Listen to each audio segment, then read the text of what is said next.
Assalamualaikum warahmatullahi wabarakatuh. Salam sejahtera. Semoga kita dalam keadaan sehat dan dalam perlindungan. Yang saya hormati Ibu Lela Elvira SEMM selaku dosen dasar manajemen dan bisnis serta rekan-rekan sekalian. Perkenalkan, saya Alfaradia dari Fakultas Ekonomi dan Bisnis, program S1 Manajemen. Dalam kesempatan kali ini, saya akan memaparkan mengenai materi manajemen marketing yang mana menjadi tugas dari mata kuliah dasar manajemen dan bisnis.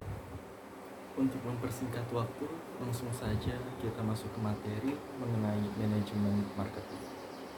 Sebelum mengenal lebih jauh mengenai manajemen marketing, maka langkah awal yang harus dilakukan adalah mengetahui apa itu manajemen marketing. Menurut Profesor Dr. Sofyan As-Sauri, MBA, selaku guru besar dari Fakultas Ekonomi dan Bisnis Universitas Indonesia, menjelaskan bahwa manajemen marketing adalah sebuah kegiatan penganalisisan, perencanaan, pelaksanaan, dan pengendalian dalam sebuah program pengelolaan perusahaan. Dalam program-program tersebut ditujukan untuk menciptakan dan memelihara keuntungan sehingga tujuan jangka panjang perusahaan dapat tercapai. Simpelnya, marketing adalah serangkaian proses yang meliputi perencanaan, analisis, dan pelaksanaan tentang pemasaran yang menghasilkan strategi pemasaran sehingga suatu produk bisa sampai ke pembeli. Setelah mengetahui apa itu manajemen marketing, selanjutnya yaitu apa saja fungsi dari manajemen marketing itu sendiri. Fungsi dari manajemen marketing yang pertama adalah pendistribusian. Fungsi pendistribusian sangat penting karena berperan memperkenalkan produk Anda kepada masyarakat.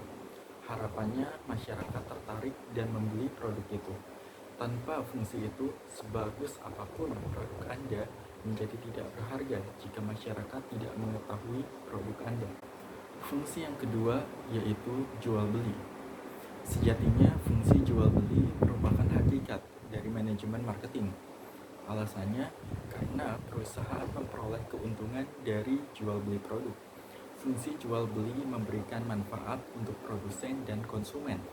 Keuntungan bagi perusahaan berupa profit dari hasil perniagaan produk, sementara manfaat untuk konsumen yakni dapat memenuhi kebutuhan. Fungsi yang ketiga yaitu penyediaan sarana. Fungsi ini berkaitan dengan berbagai aspek demi mencapai kelancaran produksi seperti pergudangan, komunikasi, dan penyortiran produk terstandar.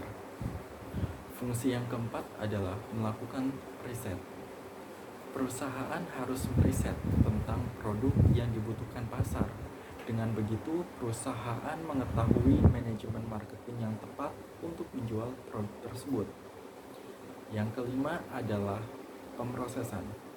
Fungsi pemrosesan yaitu memberikan nilai tambah pada suatu produk sehingga harganya lebih tinggi.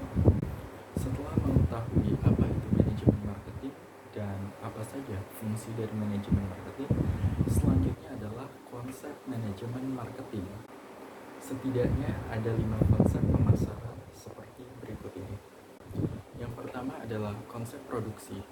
Artinya, produk harus murah, dapat dibuat kapan dan dimanapun sehingga penjualan berjalan lancar. Yang kedua adalah konsep produk. Konsep ini sangat memperhatikan kualitas produk. Yang ketiga, konsep penjualan. Konsep penjualan mengedukasi pelanggan setiap produk perusahaan terjual. Yang keempat adalah konsep pemasaran. Konsep ini menekankan bahwa produk harus memenuhi kebutuhan konsumen. Dan yang kelima adalah konsep pemasaran sosial. Konsep ini menyatakan bahwa produk dapat memenuhi kebutuhan konsumen serta berdampak baik untuk masyarakat lain dan lingkungan. Setelah mengetahui apa itu manajemen marketing, fungsi manajemen marketing, dan konsep dari manajemen marketing, Selanjutnya adalah karakteristik manajemen marketing. Sebagian masyarakat menganggap sama antara pemasaran dan penjualan, padahal keduanya jelas berbeda. Ruang lingkup pemasaran lebih luas dan dinamis daripada penjualan. Selain itu, penjualan merupakan bagian dari pemasaran. Karakteristik pemasaran meliputi 8 hal sebagai berikut. Yang pertama adalah berfokus pada keinginan konsumen. Yang kedua, mengutamakan kepuasan konsumen.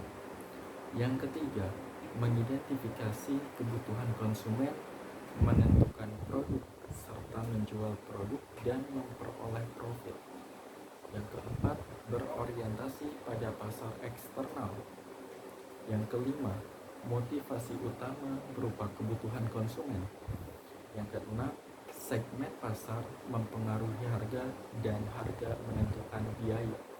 Yang ketujuh, tujuan utama perusahaan adalah konsumen. Yang kedelapan adalah mengubah kebutuhan konsumen menjadi suatu produk. Itu adalah beberapa hal mengenai manajemen marketing. Kesimpulan dari manajemen marketing, tujuannya tentu saja agar produk yang diproduksi laku di pasar.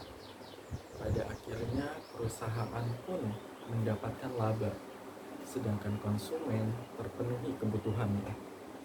Itulah bukti suksesnya penerapan pemasaran dalam bisnis, baik dari sisi produsen dan konsumen memperoleh keuntungan.